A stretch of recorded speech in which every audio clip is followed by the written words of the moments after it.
BPL 2026 table পয়েন্টের সর্বশেষ update. Rangpur এবং ঢাকার মধ্যে একটি ম্যাচ ছিল। ওই ম্যাচে ঢাকা হেরে যায়, রংপুর জয় লাভ করে।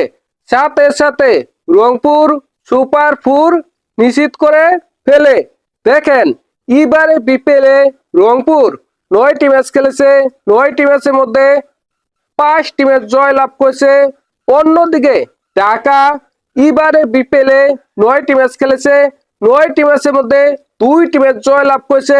তাদের বাকি রয়েছে একটি ম্যাচ। ওই একটি ম্যাচ জয় লাভ করলে ঢাকার জয় হবে 3টি। রংপুর জয় লাভ করে ফেলেছে 5টি। ঢাকার জয় কোনোভাবে 5টি হবে না। এই কারণে রংপুর সুপার 4-এ চলে গেছে, ঢাকা বাদ পড়ে গেছে। অন্যদিকে নোয়াখালীও বাদ পড়ে গেছে। তারা এবারে বিপিএলে 9টি ম্যাচ খেলেছে, 9টি ম্যাচের মধ্যে 2টি ম্যাচ জয় লাভ করেছে, বাকি ম্যাচগুলো হেরেছে। তাদেরও বাকি রয়েছে ওই একটি ম্যাচ। ওই ম্যাচে জয় লাভ করলে তাদের জয় হবে 3টি। তাই নোয়াখালী বাদ পড়ে গেছে এবারের বিপিএল থেকে। এবারে বিপিএলে 4টি দল সুপার 4 নিশ্চিত করে ফেলেছে। সবার উপরে রয়েছে রাজশাহী। রাজশাহী এবারে বিপিএলে 10টি ম্যাচ খেলেছে, 10টি ম্যাচের মধ্যে 8টি ম্যাচ জয় লাভ করেছে এবং টেবিলে সবার উপরে রয়েছে এবং কি তারা সবার উপরে থাকবে।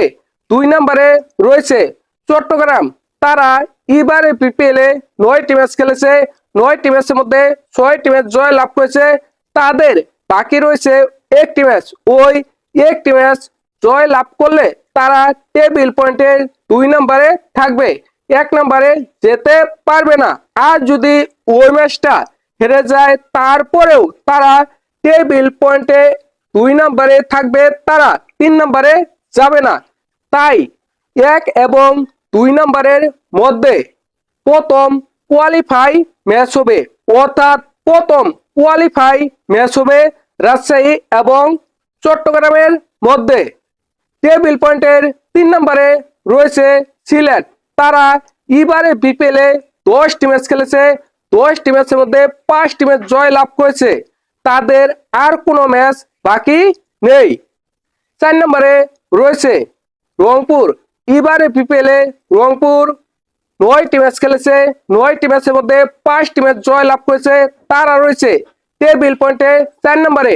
রংপুরের বাকি রয়েছে একটি ম্যাচ। ওই একটি ম্যাচ জয় লাভ করলে রংপুর টেবিল পয়েন্টে 3 নম্বরে থাকতে পারে। তারা কিন্তু টেবিল পয়েন্টে 2 বা 1 নম্বরে যেতে পারবে না। তারা সর্বোচ্চ টেবিল পয়েন্টে 3 নম্বরে যেতে পারবে। এই কারণে প্রথম এলিমিনেটর ম্যাচ হবে রংপুর এবং সিলেটের মধ্যে। এলিমিনেটর ম্যাচ 2টি হয় না, 1টি হয়।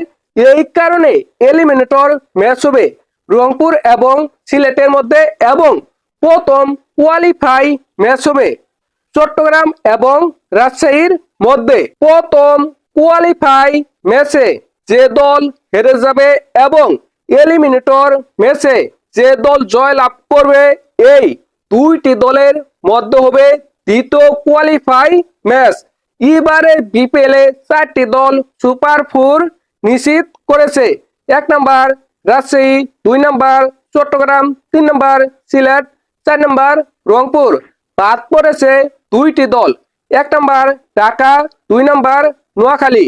দেখেন, এবারে বিপিএলে রংপুর কিছুটা বিপদে পড়ে গেছে, কারণ তারা টেবিল পয়েন্টের 1 বা 2 নম্বরে যেতে পারলো না। 1 বা 2 নম্বরে যেতে পারলে কি সুবিধা সেটা আলোচনা করলাম। 1 বা 2 নম্বরে যেতে পারলে ওই দলের ফাইনাল খেলার সম্ভাবনা বেড়ে যায় এবং চ্যাম্পিয়ন হওয়ার সম্ভাবনা বেড়ে যায়। আপনাদের কি মনে হয় এবারে বিপিএলে রংপুর চ্যাম্পিয়ন হতে পারবে? রংপুরের চ্যাম্পিয়ন হওয়ার সম্ভাবনা কেমন? অবশ্যই কমেন্ট করে জানাবেন আপনাদের মূল্যবান মতামত।